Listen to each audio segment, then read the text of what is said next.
Bonjour à tous, aujourd'hui on se retrouve pour une nouvelle vidéo. Donc alors aujourd'hui on va présenter ça et tester ça. Donc voilà, donc la Rani Bento, voilà, la petite taille Bento S. Voilà, donc la Rani si je me trompe pas, donc corrigez-moi en commentaire si je me trompe, mais normalement c'est une Bento S. Donc avec une bride qui n'est pas d'origine tout simplement parce que j'ai jamais eu la bride. Donc du coup ça c'est une bride de Marbella complètement bricolée, mais ça fait le taf et ça tient extrêmement bien. Je l'ai même déjà installé sur un mât avec ça et ça marche très bien. C'est certes pas, c'est pas hyper esthétique, mais au moins ça marche. Donc c'est un luminaire qui est quasiment neuf, hein, voilà, donc juste très très malmené. Donc complètement éraflé ici. Ici il y a un choc. Ici on a encore la petite étiquette, donc la barrette LED bien sûr d'origine. Voilà. Donc à l'arrière ce que ça donne, donc c'est très moche. Enfin c'est pas non plus très très esthétique, hein, on va pas se le cacher, c'est qu'une vulgaire pelle à tarte. De côté ça donne ça. Voilà, donc Rani Bento. Voilà, donc ici il manque un ergot pour tenir le capot. Ici l'ergot du capot, il est très dur, mais en vrai ça va. Voilà. Donc du coup, comme il n'y a plus qu'un ergot, bah, c'est un peu de mal. Voilà. Donc le luminaire a pris complètement l'eau, donc du coup j'avais changé le driver. Ça c'est le connecteur d'origine. Ici on peut y lire une étiquette. Voilà, Bento S, Rani Bento S, 12 LED, 3000K.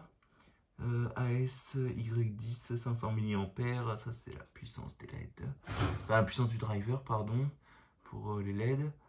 Puissance max 25 watts LED IP66, bah ça se voit pas, hein. IP66, je suis pas sûr, parce que comme on voit toute la boue, tout ce qu'il y a dedans, voilà, je sais pas où ils vont le sortir, alors IP66, Rani, luminaire EP, voilà, donc l'étiquette. Donc je vais vous montrer le driver, donc c'est un Optotronic, voilà, Optotronic de chez Osram classique, hein, voilà, avec le NFC, donc programmable par NFC. Voilà, donc un petit driver de chez Osram, il manque le petit presse et coupe. Voilà, donc là, pour remettre le capot, on fait ça, voilà, ça marche très bien. Ici, on a le logo Rani. Donc sur ce luminaire, ce que j'aime bien quand même, c'est que tout est remplaçable. C'est-à-dire que vous enlevez les vis, ça c'est un joint en silicone. C'est du vrai silicone, c'est-à-dire que c'est pas du truc collé, enfin c'est pas un silicone collé dégueulasse, non, non. C'est un vrai joint en silicone, mais qui n'est pas collé à la vitre. Il est collé au châssis, mais pas à la vitre. Donc ce qui fait que vous enlevez les 4 vis, vous pouvez changer votre barrette. Il y a quelques vis, vous changez la barrette. Vous pouvez même augmenter la puissance parce qu'on peut voir qu'il y a d'autres trous. Donc on peut augmenter la puissance. Mais bon, je vous assure que 25 watts, sachant que c'est un luminaire en plus en asymétrique. Donc on peut voir que les lentilles sont en asymétrique, hein, pour éclairer vers le devant. On le voit aussi avec la flèche. Voilà, donc ce barrette en asymétrique, donc je vous assure que ça éclaire vachement bien. Voilà, donc le logo Rani ici, le luminaire de l'autre côté. Donc attendez, je vais carrément vous faire ça. On va vous faire une vue de haut comme il tient debout. Voilà, donc un beau petit luminaire quand même. Ça a du style, hein, mais c'est vraiment très petit. Très léger, très petit. Voilà. Donc assez maniable, hein. Franchement, vous pouvez mettre ça dans votre sac à dos et vous en servir comme projecteur de chantier. Ça marchera très bien. Voilà, donc là, on va tester. 3, 2, 1. Voilà. Donc ça s'allume, hein, donc ça éclaire super bien, hein, comme on peut voir. Bon, bah, on voit pas grand chose, mais ça éclaire super bien. Donc on voit le faisceau à la caméra, que c'est vraiment de l'asymétrique, hein. On voit vraiment le trait comme ça. Donc c'est vraiment un faisceau asymétrique. Voilà, donc là on a les petites barrettes. On voit mon téléphone dedans. Voilà, les petites barrettes qui sont de marque Osram, tout comme le driver. Donc le driver, je l'ai changé, mais j'ai mis exactement le même qu'à l'origine. Il y avait ça, mais il avait pris la flotte et il était complètement mort. Voilà, donc là, de côté, ce que ça va donner. Voilà ce que ça donne.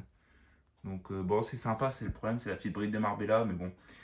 Si je trouve une bride compatible, plus jolie un jour, bon bah je prendrais ça, mais j'avais des brides de luminaire LED, mais bon, c'était pas les bonnes Anthrax, et c'était trop compliqué à bidouiller, j'aurais dû ressouder tout des parties. Donc souder sur de l'Alpax, c'est une grosse merde. Donc du coup, bah, on est parti sur une bride de Marbella, hein. Ça n'empêche pas, ça n'empêche pas l'étanchéité, puisque le presse et tout, il est en dessous, et que l'eau, bah certes, elle va rentrer ici, mais en fait, elle va directement ressortir là. Donc du coup, et puis même là, il y a des trous, même si elle rentrait dedans, il y a des trous. Bah bon, on voit que IP66, même s'il y a des trous, l'eau, elle rentre quand même, même si là aussi, c'est la bride d'origine, hein. Mais bon, celui-là, je l'ai posé un mois dehors, et l'eau n'est pas rentrée dedans, pourtant, il y a eu des bonnes pluies. Donc c'est que ça fonctionne bien quand même. Enfin voilà quoi, donc la petite Rani Bento S. Donc luminaire que vous allez voir sans doute de plus en plus dans nos rues, hein, avec le remplacement en LED. Mais voilà quoi, donc un luminaire toujours sympa à avoir dans sa collection, comme quand on voit que les luminaires LED ça tient même pas 5 ans, et bah, c'est toujours bien d'en avoir dans sa collection parce que je pense que ça va très vite disparaître, cette connerie. Donc du coup pour nous les collectionneurs, bah, ce sera des petites pépites à avoir. Enfin bref, donc sur ce, je vous laisse, je vous dis à très vite pour une prochaine vidéo. Allez, salut!